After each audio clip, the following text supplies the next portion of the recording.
right, guys, welcome to episode 37 of the MotoMarvel podcast. And how epic are these shirts? Dude, they are sick. So if you guys didn't know, Cars and Coffee 3.0 coming up, and we have our giveaway shirts again. So, I'm very, very excited for this Cars and Coffee event. I think the community just keeps getting bigger and bigger. yeah, mate, I think it's going to be one of those to remember. 100%. Yeah. I mean, with the venue, fantastic. You obviously would have seen a little bit from our recent podcast with Grant, but it's going to be mega. Oh, it's going to be awesome. Yeah. So yeah, we're giving away 30 of these guys. So if you get there early, you'll get one. Unfortunately, if you don't get one. So Too bad you miss out. Sorry. You miss out. Other than that, a big shout out to our sponsors, Hard Hat Watches. We always love having you guys, and you do a lot for us. So big shout out to you, and Only Cars as well. Yep. Other than that, let's get on to this week's podcast, because something really big got released this week. Which which you love, Sal. You were talking to me about this. There it is. Okay, so I'm not the biggest fan of electric cars, as we all know. I'm not sure if we know, Sal. Maybe tell us again. Do you like electric cars? Not the biggest fan, but I have said it countless times. Yeah. If I was forced to buy an electric car, it would definitely be from Hyundai, and they've done it again and absolutely killed it with I think the they smashed it, Ioniq 6. Look at some of these stats. 478 kilowatts from the twin electric engine. It's 770 newton meters of torque, and 0 to 100 in 3.2 seconds. Look, if the Ioniq 5N was to go off anything, this is going to be incredible. Yeah, and I think it looks awesome. It is a cool looking car. They just nail design, like how it feels, everything. Like it's got a decent. You know what it kind of looks there when I first saw that? What? TTRS-y. Yeah, it does. Looks like a very stretched out TTRS. Correct. And look at that, like the wing coming off the back. It's quite fat. It is. It's quite insanely nice. I love the interior. Yeah. I love the interior. I love what Hyundai are doing. Yeah. It is a shame that I think pretty much the i30N's discontinued. They're not doing any of those.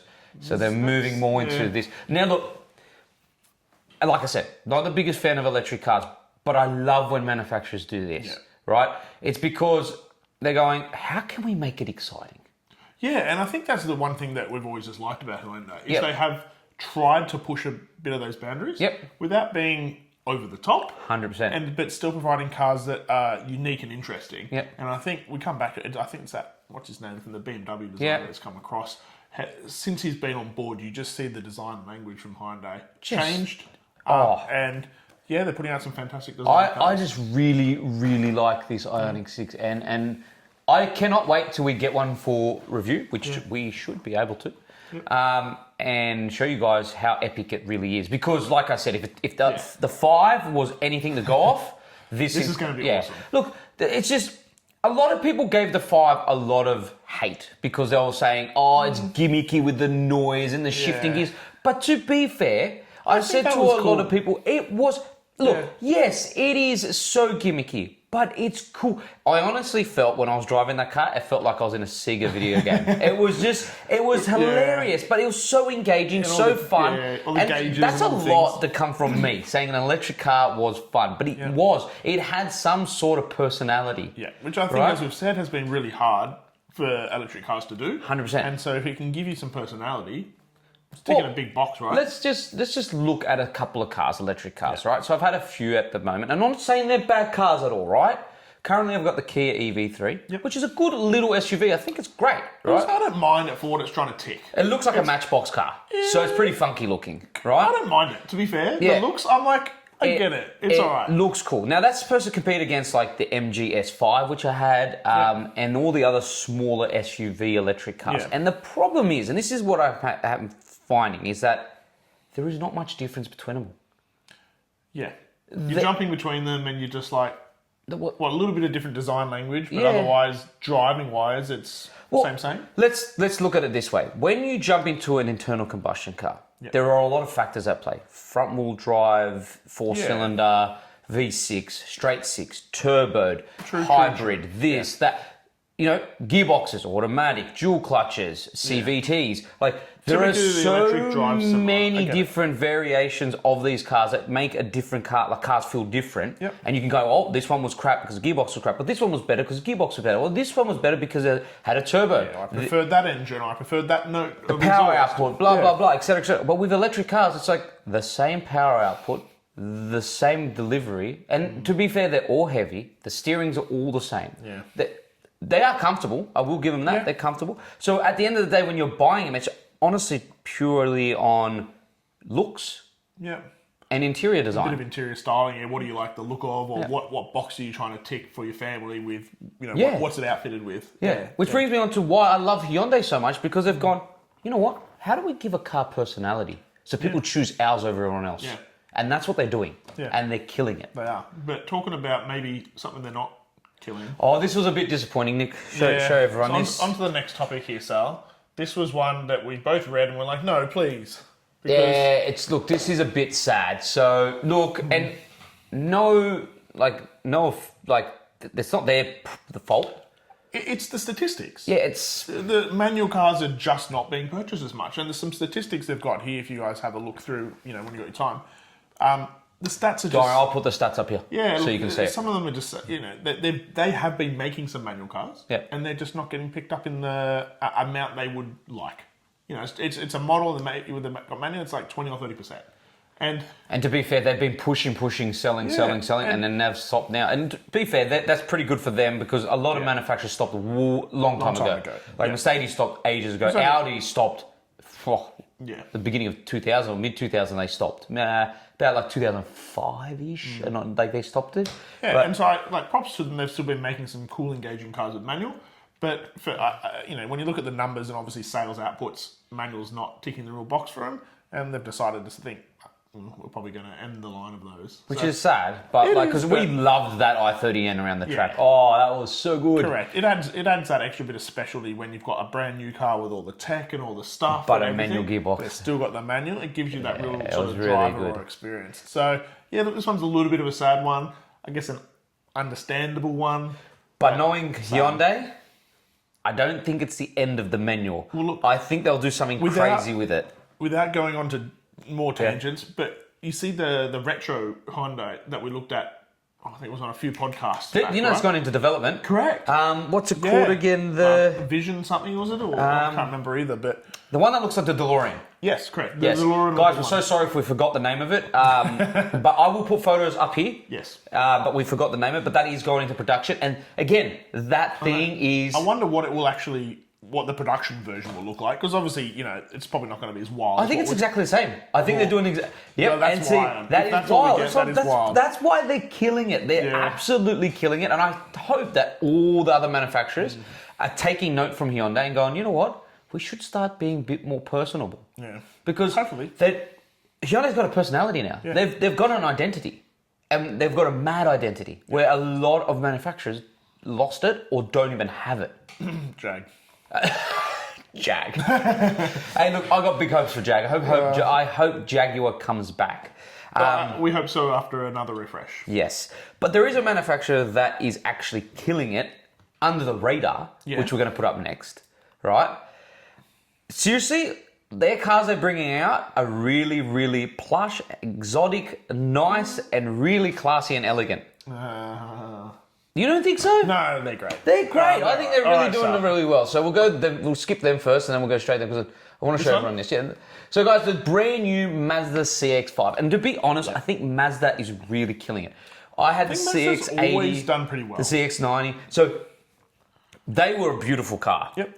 All right. And I said in one of my reviews, right, that the CX, where you could get the straight six turbo. Yeah, I remember. Is literally a BMW X5. You quite enjoyed that car. Oh, I remember when you had it for review and you were like talking good things. It's a great car. So what they've done is they've updated the CX5, right? And obviously it's going to go change every year. I've personally been a Mazda fan from the beginning. One of my first cars, if you didn't know, guys, was a Mazda. And then I had several Mazdas after, and my daughter also had a couple of Mazdas. So Mazdas have been in my family for a long time, and we've enjoyed and loved them in general. So I am a big Mazda fan as well. I think they're a different They're a different class to everyone else in the Japanese segment. Yeah, they're more in the premium Japanese, and I think they do a really good job of it. And for me, I always think of Mazda as being their quality, they're reliable, their servicing is cheap, they're easy to maintain and run, and they are just a good, solid car. Do they have anything flashy and crazy? Not generally, but do they do it well and do they do it nice? Yes. Correct. And so I presume that's what they've done here for us, Sal. Yep. So I'm obviously going to overlay these images right now to you guys. So this is the front, which I think looks really nice. It looks very aggressive, very European. Look at that. I love the Mazda curvy, red. Yeah. So nice. And the rear end. I love how they've spelt Mazda at the back. They don't no logo. But the biggest improvement, look at this interior. Wow. They've really updated the interior. Not that the interior that was going out was bad. But this interior is just a step forward. Like, look at that steering wheel. Beautiful. I love the Mazda cross steering wheel. What size of the screen? That's a large screen. Okay, so this is going to bring me on to another point here. So, all right, we've seen the Mazda now, and everyone's seen the update, and it's great. And it's got a 2.5 litre petrol naturally aspirated engine, 6-speed automatic. Yep. All right, it'll be very fuel efficient. It'll be very, very reliable. But bringing me back to the screen thing, I think we're getting a bit too carried away with screens at the moment. That thing looked large. Yeah, that was like... If you didn't see our Instagram, I put a poll out asking everyone, are we getting a bit crazy with screens? And majority of people said yes. Yeah. I think screens, and well, I got AI to make a ridiculous screen on a car to show how stupid. But seriously, we've gone so large. I honestly don't think we need such big screens in cars. I think we can shrink it back to that very elegant, like slim rectangle shape, but everything's square and ginormous now. Yeah, I think we need to have a think about what is it doing? What are these screens doing? And I think probably it came from, well, correct me if I'm wrong, Sal, but one of the sort of big sort of centered screens there came from the Tesla. Correctamundo, and that's what everyone's trying to copy, and it's stupid. Yeah, and I think that's where the trend has come from. But it's taken away from design, because what's happening is, for example, everything is just on a screen. If we go back to this interior, look, that interior is very nice, right? Yeah. That screen doesn't need to be that large. I think what would have been really nice, Mazda, I'm not saying that you did a bad job at all. I think this looks gorgeous. Your thoughts, yeah. But shrink the screen and then have physical knobs and buttons for your climate controls underneath that look very exquisite, finished off in like an aluminium effect. You know, add a bit more class to the... Yeah. I feel like what a screen does is this, it's just like an excuse to go, I can't be bothered designing the interior. I'm sorry, but that's what it feels like. It feels like that you've gone, I can't be bothered, so I'm just going to slap a screen on there and everything's going to be run by the screen. And it's a shame because... I honestly don't think it looks great. I think it's unfinished. I think this interior could have looked a little bit better if it had that, but I'm not saying it's bad by any means, just saying that screens are getting a bit ridiculous. I get it. And for me, I agree with you. Yeah. I think having that balance of a decent sized screen that has all your main infotainment stuff, but for the things you want to access and function that are easy and nice, you still want them to be touch sensitive, you still want push buttons and whatnot, and that's, for me, an opportunity to show design flair. Yeah, but you're not getting that anymore. But we're not really getting a lot of it. So let us know in the comments, guys. Do you like big screens or would you rather them to be smaller? Yeah, I wonder if it's a generational thing. Are we a bit more old school? I think we're old. We could be a bit old. Yeah, and just like the younger generation just love all these big screens, maybe. Yeah, so, but personally, both of us know on the screens, but the Mazda looks good and I can't wait to get one of those because it really does look really nice. On to something maybe from your home country, Sal. So, tell us a little bit about this, because you're the Ferrari. Okay, so this Ferrari replaces the Roma. It's called the Amalfi. And it's a nice looking car. Yep. I like it. So, I really do like it. It's the same V8. Real buttons, Sal. Yes, real buttons. And this is, obviously, this price tag is not Australian price tag. Unfortunately, in Australia... that'd be nice. That'd be nice if we could buy a Ferrari for $283,000, but unfortunately, we can't. No, it'll be a lot more. It'll be a lot more than that. Yep. I think, look, it's not very different to the Roma. Now, I put this on our poll on our Instagram, and a lot of people were like, oh, but it's not that much different. But to be fair, why did you... You don't have to, you don't have to change the Roma. The Roma was beautiful to begin with. It looks more like a facelift than a new model. I don't think you really needed to change the Roma, because the Roma, to be fair, guys, it was already nice. So this, as a replacement, I'm not... disappointed one bit. It still looks gorgeous. It's still attractive, and it's got the right motor by the sounds of things. Yep. It's got enough power. It's got some physical buttons. Yeah, I'd like to see one in person. Yeah, it's awesome, man. Like I don't. I don't think at all does it look... This is what makes me really laugh, right? So that's got a V8 in it, guys. We all know that, right? But the 296 has got a V6 twin turbo. Yeah. So the touring car has a V8, which is not really meant for racing and all that. It's meant to rock up nice and subtle with a nice note to the exhaust, which it will have a phenomenal note. But the not saying the 296 doesn't have a great engine. That V6 twin turbo is still fantastic. But give this food for thought. I get what you're saying, but realistically, the 296, well, the V6 twin turbo probably is going to be a faster car. Oh, yes. Then this is an NA V8? No. Well, no, not with 631. Geez, it must be a twin. Yeah, it's twin turbo. Yeah, okay. Well, Ferrari don't make naturally aspirated anymore. Oh, except for the V12s. Okay. You know what I mean? So, yeah. Oh, that brings me on to, do not forget, this Friday we are dropping our Ferrari Festival vlog. Sorry. That was a good one. Make sure you guys watch because we got up and close with some cool cars. Oh, we got up very close to a specific Ferrari that's worth a lot of money. Yes. It wasn't for a very long time, but it was long enough. It was nice enough to even just get that close. Yeah. But let's go on to the next thing. Yep. All right, Nick, you want to lead this one? Yeah, well, so I have a bit of a... We had a chat about this on a few episodes ago, Sal, where we're pretty excited because we like Apple CarPlay. Yep. We like what it comes to and what it can do with the car and the integration and all that. Probably the only downside is a little bit same, but we think it's a really good integration in these cars. Yep. But what's actually happened is all the manufacturers that Apple are pushing it out to now have gone, oh, actually, I don't know if we really want this in our cars. Because what's happening is when Apple sort of takes over and controls it... I hate this, but I know you... Okay.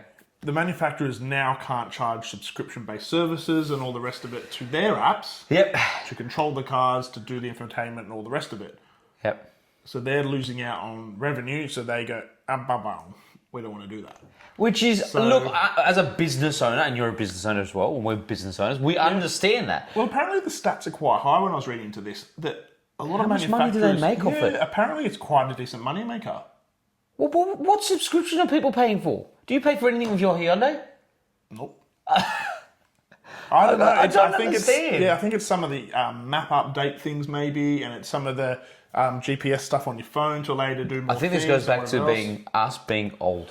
Maybe. Because the only thing we care about in a car is as long as it's got Apple CarPlay, we don't care. Ticked. Yeah. That's it. Don't care what the screen does elsewhere. It's like, I don't care. I don't care what else. It can play games. It can shoot water at you. It can give you massages. I don't care. I don't care what the screen can operate throughout the car. As long as it just shows me CarPlay, I don't care what it operates elsewhere. So, look, this is interesting because I can kind of see... for cars, it would be beneficial because people will want Apple CarPlay, so surely that makes their car more attractive, but then they're losing their revenue and their subscription by having theirs. But should Apple pay them to have it there, but they're also then not having to provide their own? Well, couldn't they team up with Apple and then offer in-app, so you got the App Store, right? Everyone knows the App Store. And then the manufacturer has apps within the App Store that people have to download and pay for. And you have to pay for it. BMW add-on or something. But the operating software should be Apple because it's fantastic. Yeah. Look, I think there's obviously been a pushback here. A lot of manufacturers have said, we don't want it. I think, keep an eye out for it, Sal, because I think it might develop and we might see it still happening. Yeah. This is probably just a road bump, and I think Apple and the manufacturers will probably work out a way to make it work. Yeah. But we shall see, because I think it needs to be. It's going to be an integration. It's going to have to be. Yeah. But it's just at what cost or how they're going to incorporate it. So. Well, let's see what happens. Other than all the news, guys, get ready for this weekend. Oh, yeah. Cars and Coffee. Cars and Coffee. Oh, yeah. This Sunday. Yep. 20th of July at Auto House Hamilton. Yes. Right? So everything will be in just below about the dates and what's happening. Make sure you guys are there. Prizes, shirts. We got Benson doing food. Yeah. You're going to get to see Auto House Hamilton, Porsches, cars they're selling. I think there's going to be a lot of Porsches. I hope so. I got a feeling we're teaming up with a Porsche specialist shop, and to be fair, I reckon the best Porsche specialist shop. So I think there's going to be a lot of Porsches. Very keen. If you've got a Porsche, bring it out. If you've got any car, bring it out. 100% bring it out. But there is going to be a swarm of Porsches. So very, very excited. It's going to be a really cool day. I think just for me already, pre-event, it's a big thanks to Grant. Yeah. He's let us come to the shop. Massive thanks to Grant and the team at Auto House Hamilton. We cannot wait to obviously do this collaboration with you guys. We love the brand. We love everything about it. So massive thank you. But yeah, guys, so don't forget, come this Sunday. And again, if you come early, you get a shirt. All right? And they're pretty cool. Other than that, guys, thank you so much for watching or listening. Don't forget to like and subscribe, and we'll catch you on another episode of the MotoMarvel podcast. Sounds good. Catch you soon. Thanks.